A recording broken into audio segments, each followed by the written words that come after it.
Thank you for joining Wars of the Roses.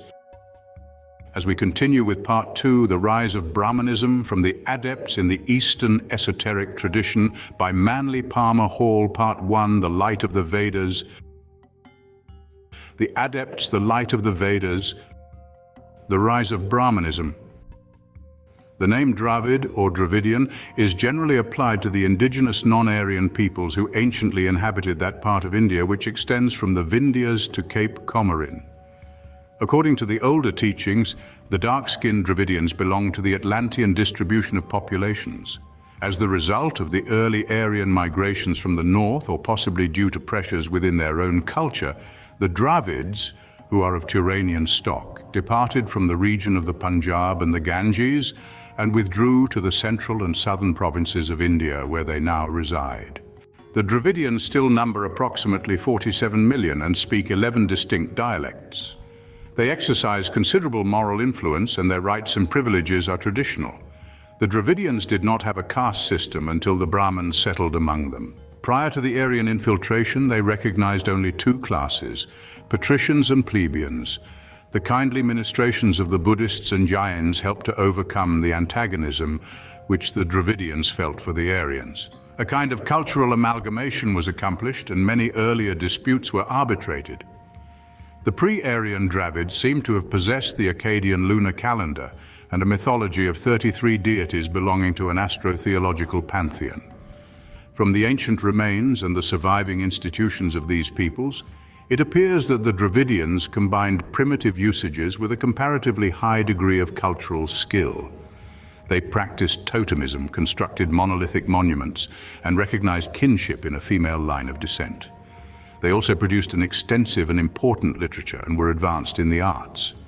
Actually, the old Dravidians were derived from at least 4 racial stocks, including pre-Aryan.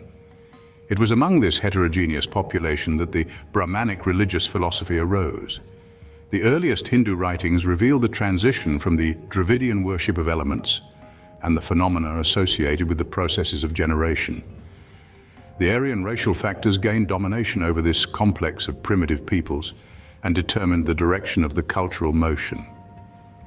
Summarizing the importance of Brahmanic learning, H. de Vilman-Grabowska says, "Despite the vicissitudes of an eventful history, it was, as a matter of fact, Brahmanism that made the Hindus out of the Aryan, the Dravidian, and the autochthonous Indians. It was Brahmanism that gave India its moral and social unity, and in some sort makes a nation of that country." Brahmanism is a system of religious rites and institutions founded and unfolded by the Brahmins, the sacerdotal class of the Aryan Hindus. Apparently, the term Brahman originally meant a priest or one who practiced the observances prescribed for followers of Brahma. When this caste attained dominion over the Aryan peoples of India, its sphere of influence gradually enlarged until it became a ruling hierarchy. As the political and social preeminence of Brahmanism came to be generally acknowledged, its religious philosophy was expanded and refined, resulting in what is called the Brahmanical period of Hindu culture. Sir Monye Williams traced the progress of Indian religious thought through 3 successive stages, which he called Vedism, Brahmanism, and Hinduism. In this arrangement, Vedism is the period of revelation, Brahmanism the period of organization, and Hinduism the period of interpretation. The unfoldment of the Indian religious conviction was influenced by the conditions which prevailed during the important formative period. When the Avas, or Aryans, descended into the Indo-Gangetic plain, they created a protective racial and cultural barrier between themselves and the Dravidians. In order to prevent the submergence of their racial identity, the Aryans gradually integrated and formed an exclusive social group. While such a program is never completely successful, it supplied the motive to those parts of the Vedic texts which emphasize the preservation of the Aryan bloodstream. The early Aryan tribes seem to have recognized 3 classes: priests, warriors, and agriculturists. These rallied around their religio-philosophical focus and decreed that the non-Aryan population should be excluded from the rights and privileges of the favored classes. This concept intensified with the passing of time, resulting in the caste system with its rigid observances. The caste distinctions were further extended until the Brahmins, or priestly caste, acquired powers and privileges never equaled by any other sacerdotal class in the history of human society. A survey of the findings and opinions of Western historians indicate a state of general confusion and a surprising lack of chronological data. It seems that the pageant of Indian civilization must be examined unhistorically. While most religious systems present this difficulty, Hinduism is the classical example. Various explanations have been advanced to explain the almost complete lack of factual chronology. It has been suggested that the Hindus had no adequate written language prior to the 5th century BC and were themselves unable to arrange their oral tradition sequentially. But as usual, this hypothesis conflicts with what appears to be contrary evidence. The simplest way of approaching the Hindu tradition is to borrow the familiar opening line of the fairy tale. Once upon a time, the Hindu compilers and commentators were addicted to the Asiatic instinct for fantasy. Clinging to the astro-mathematical formulas of the old Brahmins, they arrived at chronological conclusions of such incredible proportions that they amazed even themselves. These findings are rejected completely by Occidental scholars who take refuge in the conviction that Aryan culture began in the 2nd millennium BC. It is only fair to state, however, that according to the great Indian sages, primitive Brahmanism, from which the more refined system developed, came into existence in North-Central Asia at least 100,000 years ago, perhaps even 1 million years ago. Nothing will be gained by entering into the languishing debate over the antiquity of the Vedas. Dates will be inserted where they seem reasonable, and there is some agreement among the authorities. As the present outline is concerned primarily with the descent of the Adept tradition, it is not advisable to attempt a critical analysis of the Brahmanical religion. So remarkable is the doctrine, and so profound and comprehensive is its unfoldment, that it cannot be satisfactorily summarized. Yet, without some framework derived from the grand scheme of Hinduism, it is impossible to explain the invisible government of the world. The adept concept, as it is held today in various parts of the world, is essentially Brahmanical, and is justified and clarified by the schools of Indian philosophy. Those students seeking additional data should consult the Upanishads, the Brahmanas, and the Puranas. The principal ideas contained in this massive religious literature reappear in Buddhism and its teachings concerning the Buddhas, Bodhisattvas, and Arhats. The old Hindu religious poets were aware that their ethical, moral, and social instructions were dependent for justification upon their theocosmological researches.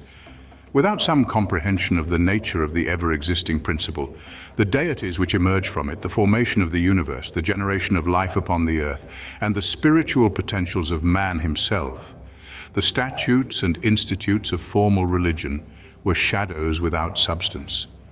It was customary, therefore, to introduce the collections of religious writings and even the great historical and literary epics with abridged versions of the sacred theogonic and anthropological accounts. By this means, the principal matters discussed in a particular work are placed in their proper relationship to the grand theme.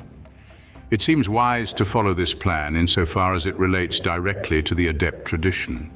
It should be remembered, however, that the descent of the adept hierarchy is itself only one phase of the Hindu universe concept.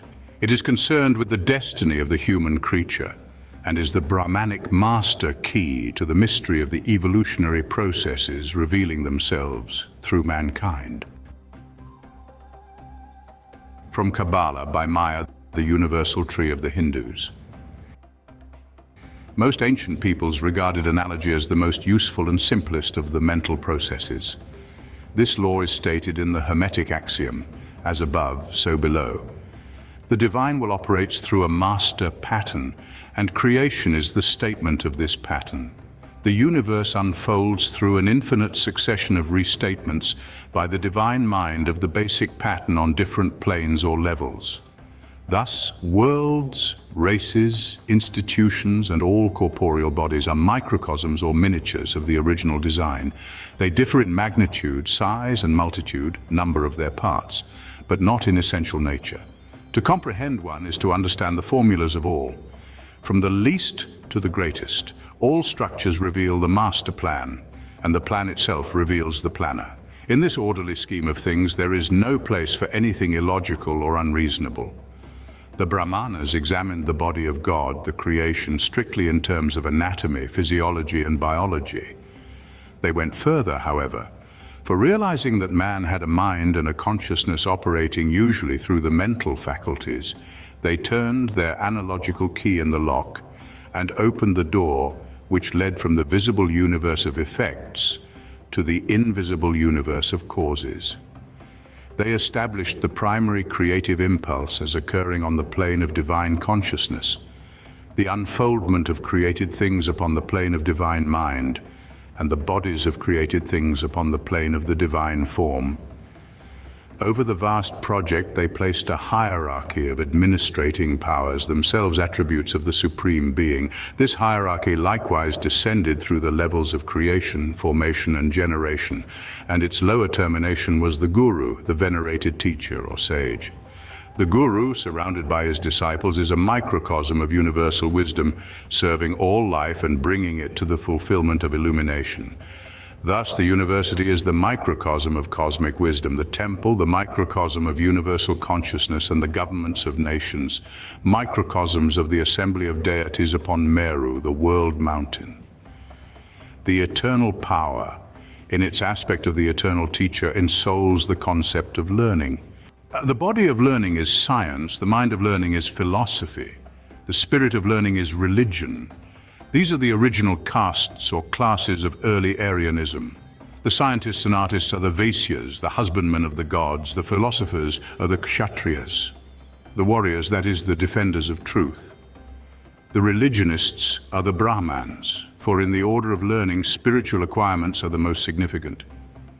Religion is not merely addiction to a theological system, but is a spiritual science, the summation of all knowledge, and an exact discipline of the unfoldment of human consciousness toward the substance of truth itself. In the Brahmanic anthropological concept, the human life wave is divided into 7 great racial streams. Modern Theosophical thinkers call these races the Polarian, Hyperborean, Lemurian, Atlantean, and Aryan. The 6th and 7th races have not yet been differentiated, for they belong to the future. More technically, the Polarian, Hyperborean, and most of the Lemurian divisions are referred to as species, to signify that they had not attained the state of true human creatures. The 4th, or Atlantean race, mingled with the remnants of the later Lemurians, constituted the Atlantean distribution of peoples. In the Brahmanic anthropology, the Atlantean culture was the dividing point between the involutionary and evolutionary arcs of human development. The cult of the dying god, which is one of the more important landmarks in the descent of the esoteric tradition, is believed to have originated in Atlantis. It was therefore present among the Dravidians at the time of the Aryan invasion.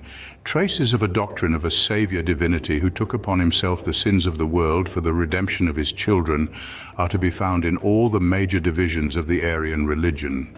It survived the collapse of paganism to form the central conviction of Adventism and the Messianic dispensation. In the older doctrine, the divine victim voluntarily died to save his world. He took flesh, was born in the likeness of a man, and suffered and died for the salvation of all men. In the esoteric schools, disciples sought liberation from the illusion of the world, not merely for selfish purposes, but in order that through them the great penitent might be released. Evolutionary procedure accomplished 2 purposes simultaneously. It brought mankind gradually to the fulfillment of its own destiny, and at the same time liberated the Savior who had identified himself with the human life principle. From the Path, February 1887. Brahma and Parashakti. The conscious wisdom of the creative power is here represented as uniting with its female aspect, surrounded by the veil of mystery. The deities of Brahmanism are the personified attributes of universal consciousness and universal mind. The theology unfolds in the higher dimensions of the sphere of causes. The gods, that is, the extensions of the divine thought, engender organisms and then ensoul them. The material world with its infinite diversity is the Vahan, or vehicle of the modes of divine realization. Consciousness is one in substance and many in manifestation. It is all-pervading, and by a process of meditation images within itself the objective cosmos. The world is therefore sustained by will and yoga. The universal power experiences the creations which it first envisions, to experience these productions of its own thinking. The power accepts voluntarily the reality of the mental images, identifies itself with them, and permits itself to be absorbed into them. This continual process of visualizing and identifying results in the complete emergence of the pattern and the complete submergence of the principle. The deity is released by the reversal of the procedure, which is accomplished by the orders of creation themselves, conquering gradually by inner strength, the light of the Logos, the dream appearances which are real only until they are understood. The work of the Great School is to acquaint the divine power locked in the illusion with its own self-appointed way of liberation.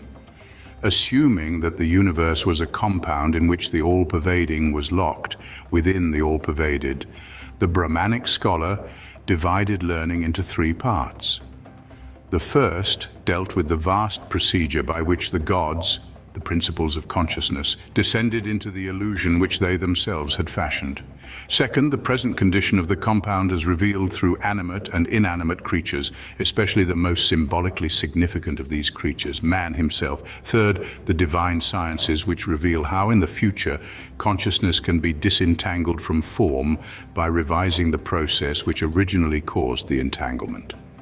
This method of releasing consciousness, the gods, from the state of form awareness through self-awareness to the ultimate state of unconditioned realization is the secret science of the Adepts. Thank you for watching, and please don't forget to share, like, subscribe and comment, and if you can please consider donating to Wars of the Roses. Links to PayPal and Patreon are in the description. Thank you so very much.